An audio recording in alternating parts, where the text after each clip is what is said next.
But anyways, today we're gonna be doing a book review on this book called The Other Side of Dark.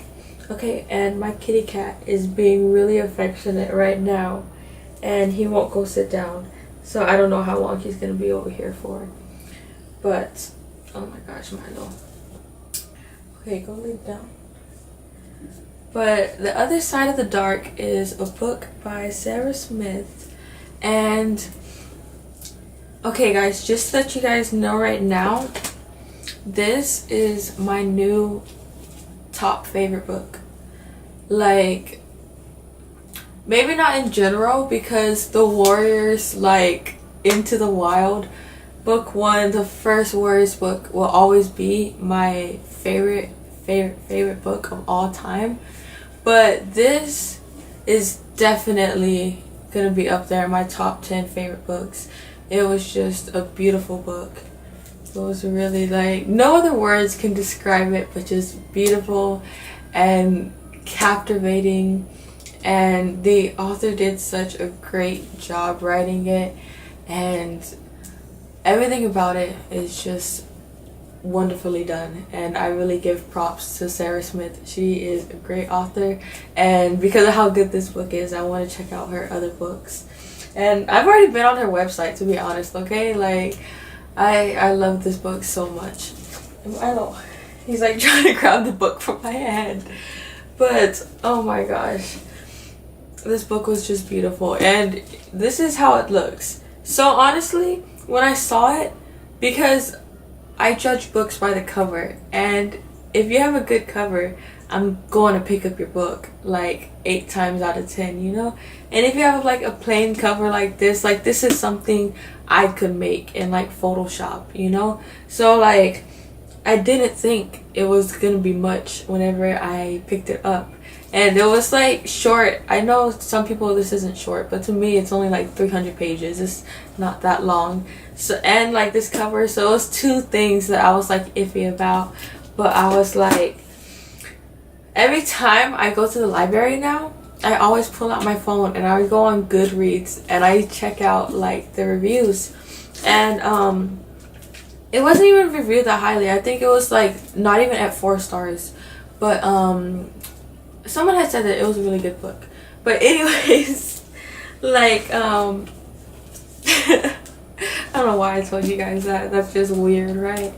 But anyways, my favorite era of like American history is the 19th century, like the 1800s.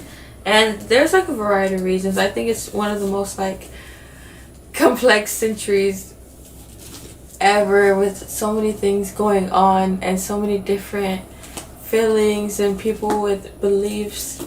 It was just a crazy time period for this country, and it really established the kind of country we were gonna be. And so I think it's very interesting to like study that, and so it is like my favorite like time period to look at.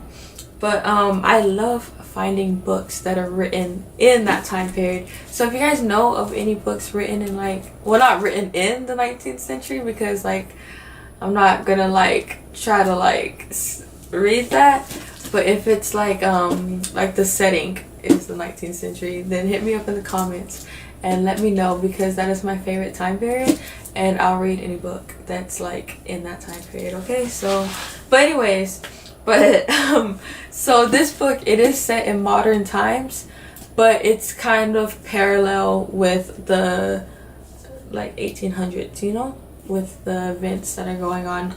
So where do I begin?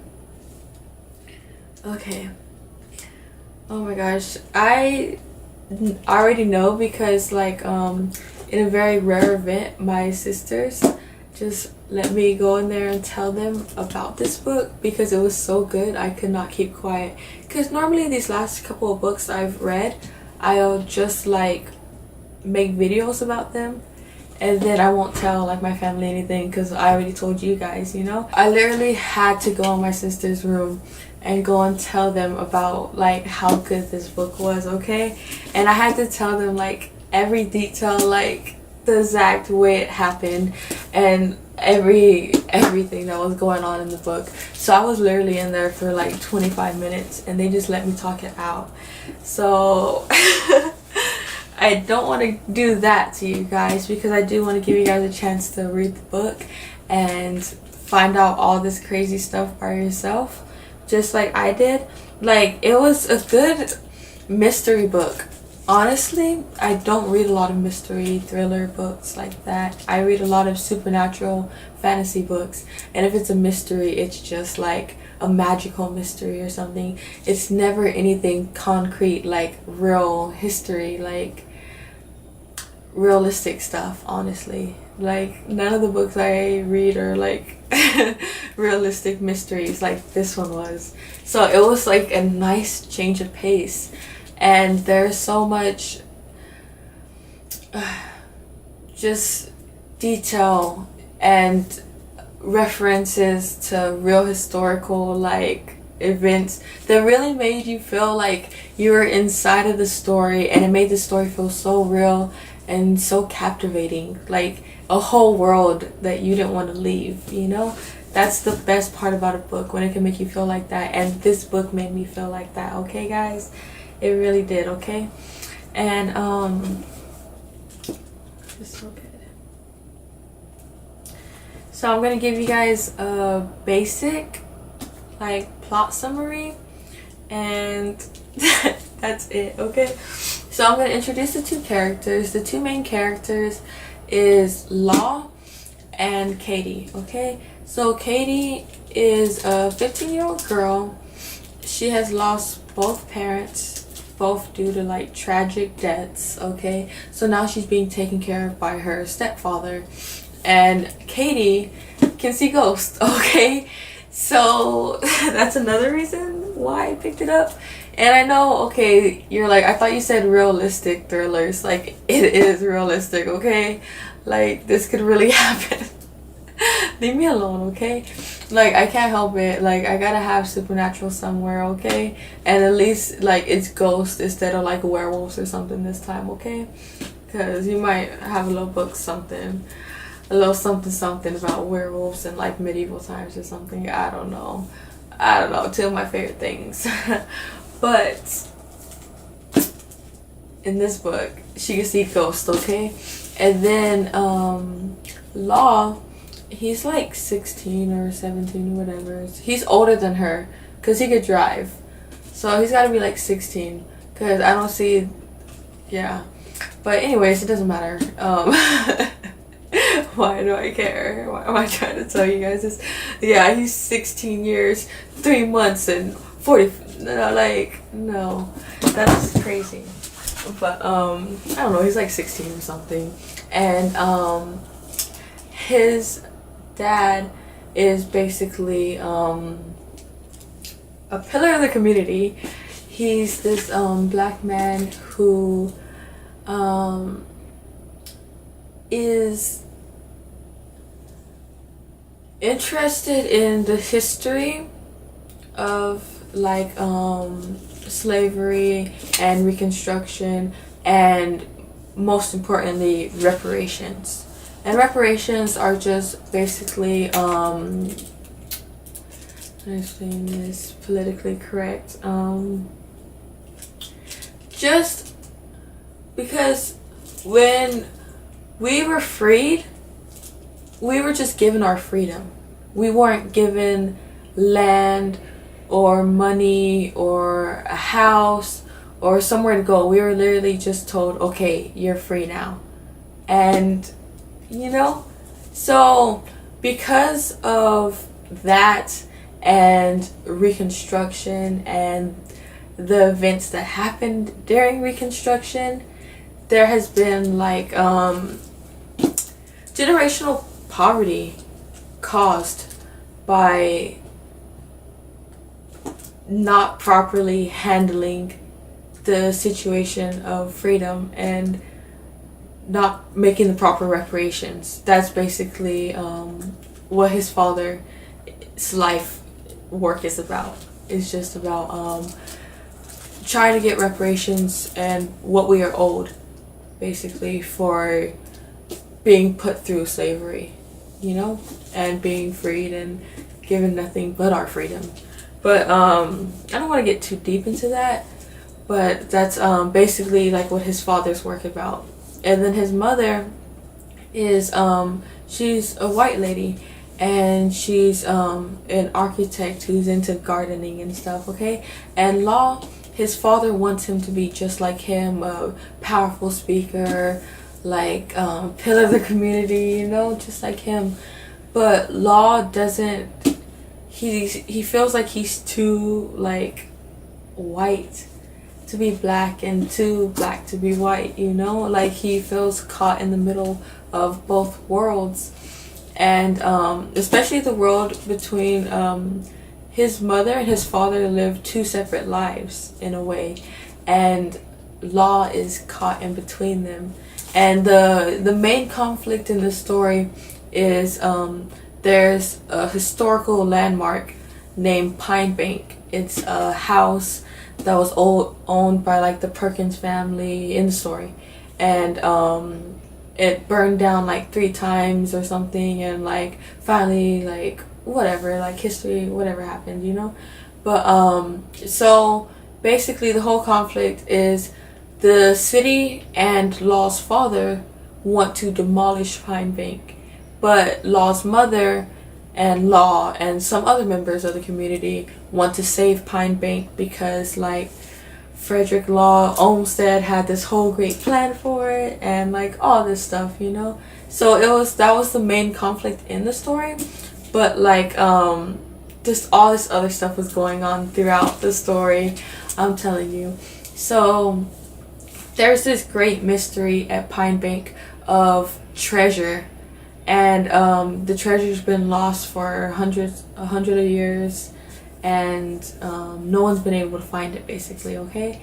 And Katie, remember I said she could see ghosts, so she meets the ghost that lives at Pine Bank very conveniently, and he starts telling her about the treasure and the mystery behind it. And so her and Law team up and start trying to solve the mystery behind the treasure at Pine Bank. Basically, that's the whole the like plot line of the story. But it is wonderful. This story is 5 out of 5 stars, and it's beautifully written. So at the end of the year, I'm going to make a top 10 books out of all the books I've read in 2019, and I'm gonna tell you guys my top favorite, okay? And I can guarantee you guys that this book, The Other Side of Dark, is going to be in that list, number 1 or number 2 or number 1, because the exorcism of like Sophia Flores, like, okay, like but that book was good. It was real good.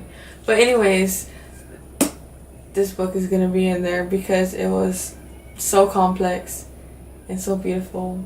I really like this book. I really enjoyed it, and I want to recommend it to everyone because like the mystery, so much crazy stuff happens in the book, and you're finding out so much. Like, it's frustrating because there's this whole mystery and you have to solve it, and then you're only getting certain clues, and you're just like trying to put all these pieces together, and like stuff's going on to make conflict to where it's harder to figure out certain stuff. And I swear it's just a good book. It's very, very good. And I'm gonna be honest with you guys, I cried during this book. I cried 3 times during this book. And when you read, you're gonna know what parts I did, okay? Like, I'm gonna tell you one of them, okay? So at the end of the book, spoiler alert, they find the treasure, okay? But it's not what they are expecting, okay? And so after they find the treasure, like, there's spirits, okay? And Katie has to free these spirits, and she does it the way I'm trying to say it without spoiling it, but she does it in a way that like is so beautiful. I'm gonna start crying just thinking about it right now. But the way she like freed the spirits and moved them onto the afterlife was just so beautiful. The whole scene of her doing it and how the author wrote was just so beautiful. And the imagery and how the details, like, it was so detailed, and the author did a really great job on that scene. And it is like one of the most beautiful scenes in literature, I swear. But that was something else that really like got to me in my heart. It really did. But it was so good because like that was a very, very hard time in history, and it's very difficult to discuss. You know, nobody ever wants to talk about that. I remember being in 5th grade and like reading about slavery from the textbook, and it being like so crazy. And the way I remember seeing the picture, they included a picture of the slave ships and how full they were, and it showed like the diagram of like how close and how crowded they would the ships would be. And Katie, when she is she sees the ghost, so she's seeing the spirits of them, you know, and the way she's seeing them is when they've been dehumanized, when they've lost everything that makes them like a human, and when they've basically been turned into like our definition of savages. You need to look at that. Like, it was terrible. It was very terrible. But to see them be haunting her, the entire book, she was being haunted by their spirits, and they're dark spirits, they're sad spirits, they're like scared, like hurting, like traumatized spirits. And then at the end, when she frees them, they're made whole again. And it was just a beautiful, like, beautiful ending. But endings will make or break a book, okay? I'm telling you. Like, the ending will make or break your book. And this ending was just beautiful. It was perfect. It was what the book needed. It was what I needed. It was just perfect. And this book was very perfect. It was eye-opening and just something else. It really was. It was crazy. And just reading through it, you're really put into their world, into that timeline, and it's so real to you, and you just really understand, or not understand, like, you just realize how crazy that time period was, and how horrible it was, and how like inhumane we treated people who were brought here unwillingly, and that we didn't really do enough as a country to make the proper reparations. Honestly, the proper reparations were not made. And now everybody kind of forgets about it. Everybody doesn't talk about it. Nobody talks about slavery. Nobody talks about the Civil War. Like, oh, you're still on that. Like, that's so old, you know? But it's a big thing. It shaped American history. It shaped the way the country is now. And everything, the world we live in today is a product of its past.